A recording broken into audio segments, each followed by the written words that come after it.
ભાઈ હવે આપણે જઈએ છીએ ગ્લાસ ટાવરની ઉપર. આમાં અત્યારે થયું એવું કે ટિકિટ લઈ લીધી, 3 વર્ષની નીચેના છોકરાને ઉપર અલાઉડ નથી. અત્યારે કવિતા, દ્રષ્ટિ ને મહાવીરાજ 3 નીચે રહેશે. હું આસ્થા અને દક્ષરાજ 3 ઉપર જશું. તો હવે ચાલો જઈએ. ત્યાં થઈ ગઈ છે લાઈન, ઉપર જઈને જોઈએ કેવી રીતનું દેખાય છે દ્રશ્ય બધું. 2 બાર ઊભા છે, 5 છે, તમે 3 છે, 2 બાર. ચલો તો ફાઇનલી આપણે થઈ ગયા છીએ એન્ટર.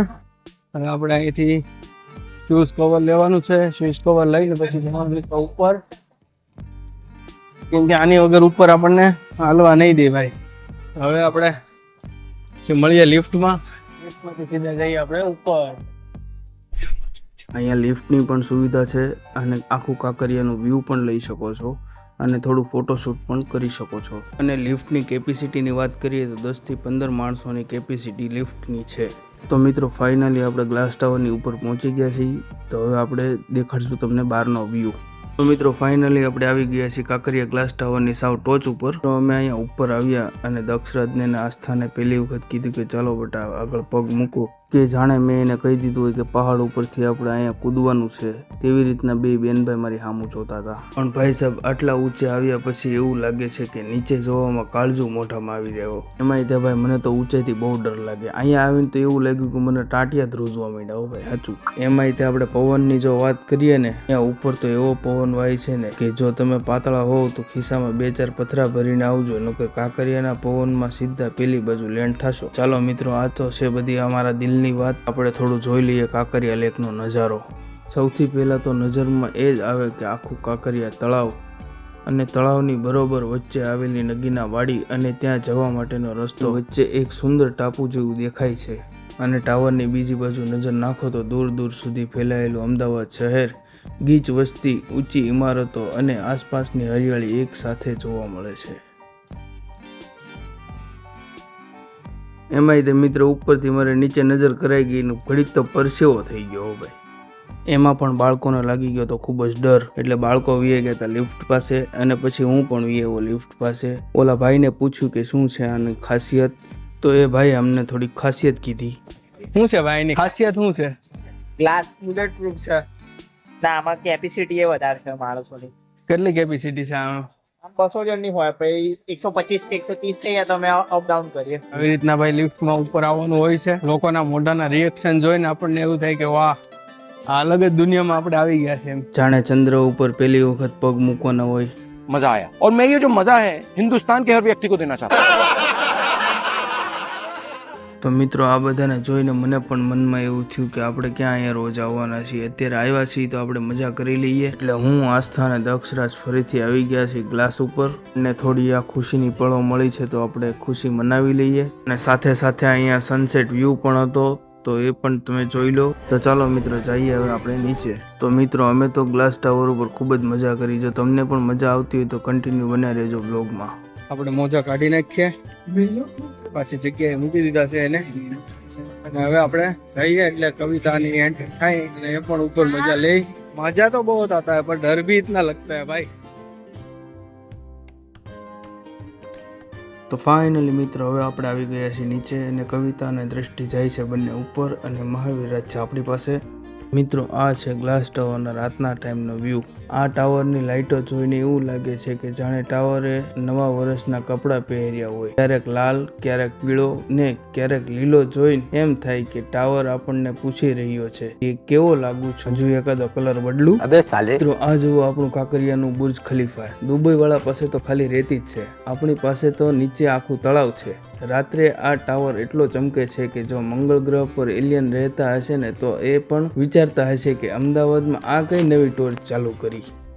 તો મિત્રો આ વ્યૂ છે ગ્લાસ ટાવરની ઉપરથી રાતના સમયનો કાંકરિયા લેક અને બાલવાટિકાનો સંપૂર્ણ વ્યૂ. દિવસ કરતાં તો મિત્રો રાતનો વ્યૂ જોરદાર આવે છે. આપણે જવાનું છે હવે લંડન. તો આપણે બસમાં બેસી જઈએ. લંડનની બસ જાય છે. ચાલો, લંડનની બસ આપણને પિકઅપ કરવા આવી ગઈ છે. આપણે પણ જઈએ હવે એમાં. તો મિત્રો આ બસ છે તે બાલવાટિકાની આખી શેર કરાવે છે અને નાના બાળકોને ખૂબ જ મજા આવે છે. તો મિત્રો મહાવીરરાજ ખૂબ જ રડતો હતો. એને જવું હતું ઉપરના માળે એટલા માટે ખૂબ વધારે શૂટ થયું નથી. તો મિત્રો હું તમને આ બસ બતાવું. ઉપર અને નીચે 2 માળની છે. આપણે તો ખાલી ફક્ત ટીવીમાં જ જોતા હતા નાના હતા ત્યારે. મને એવું થયું કે લાય હું ઉપરથી જોઈ લઉં. બાકી આપણે તો નાના હતા ત્યારે એસટીના જ ધક્કા ખાધા છે. મિત્રો આપણા ટાઈમમાં એસટી ને જીપ્સી હતી ને અત્યારના ટાઈમમાં આ બધું છે. તો સમયની વાત છે મિત્રો. સમય સાથે ચાલવું પડે છે. આપણા મા બાપે આપણને ખુશીઓ આપી છે, તો આપણે પણ હવે મા બાપ બન્યા છીએ, તો આપણે પણ આપણા બાળકોને ખુશી આપીએ.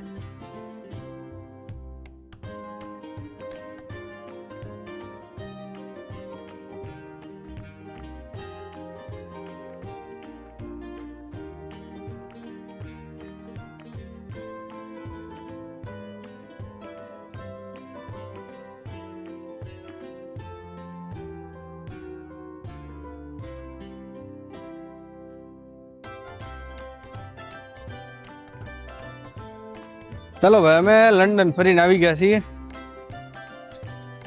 હવે આપણે જશું અમેરિકા ફરવા. આ બધા એક ફરીને આવી ગયા છે.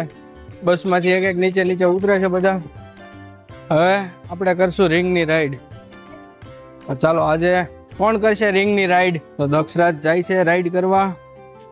ચાલો bye bye Daksharaj.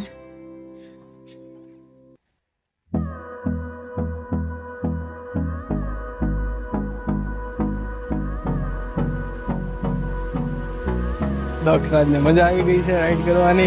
Hold me close till I get up. Time is barely on our side. I don't wanna waste what's left.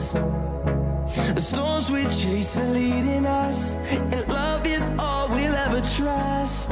Yeah, no, I don't wanna waste what's left. And on we'll go. Through the highways, till my shadow turns to sun rays. And on we'll go. Through the wastelands, through the highways. And on we'll go.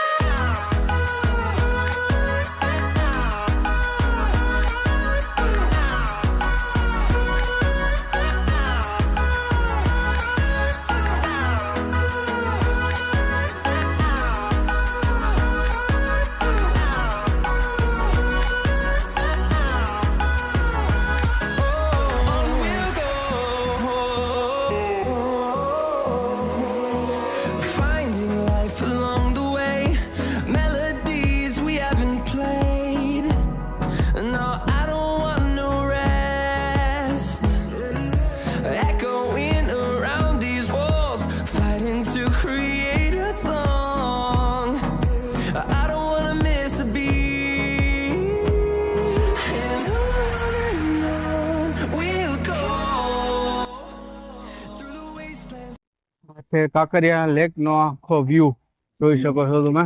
રાતનો નજારો કંઈક આવો દેખાય છે. These walls fighting to create a song. I don't wanna miss a beat. And on we'll go. Through the wastelands, through the highways, till my shadow turns to sun rays. અત્યારે આપણે છીએ riverfront flower park પાસે. અહીંયાથી આ જે તમને સામે દેખાય છે ને તે છે પતંગ હોટલ. જોઈ શકો છો કેટલો મસ્ત અને ખૂબસૂરત નજારો છે. અહીંયા આ રસ્તે તમે આવો છો ને એટલે તમારું દિલ ગાર્ડન થઈ જાય છે, કેમ કે અહીંયા આટલામાં આજુબાજુમાં બધા ગાર્ડન જ છે. આ નહેરુ બ્રિજ વિડીયોમાં તમને જોઈને એવું થતું હશે કે નહીં, બહુ મજા આવે એવી જગ્યા છે. લાઇટિંગ શો પ્લસ રસ્તો એટલો મસ્ત છે. તો ચાલો હવે આજનો વ્લોગ આપણે અહીંયા પૂર્ણ કરીએ. વ્લોગ તમને સારો લાગ્યો હોય, બધી એક્ટિવિટી જોઈ હોય અને મજા આવી હોય તો લાઈક શેર અને સબસ્ક્રાઈબ કરી નાખજો મિત્રો. તમે અમદાવાદ આવો છો તો તમને અમદાવાદની કઈ જગ્યા મસ્ત લાગે છે, આમ તમને કઈ ગમે છે અમદાવાદની જગ્યા જરા કોમેન્ટમાં જણાવજો.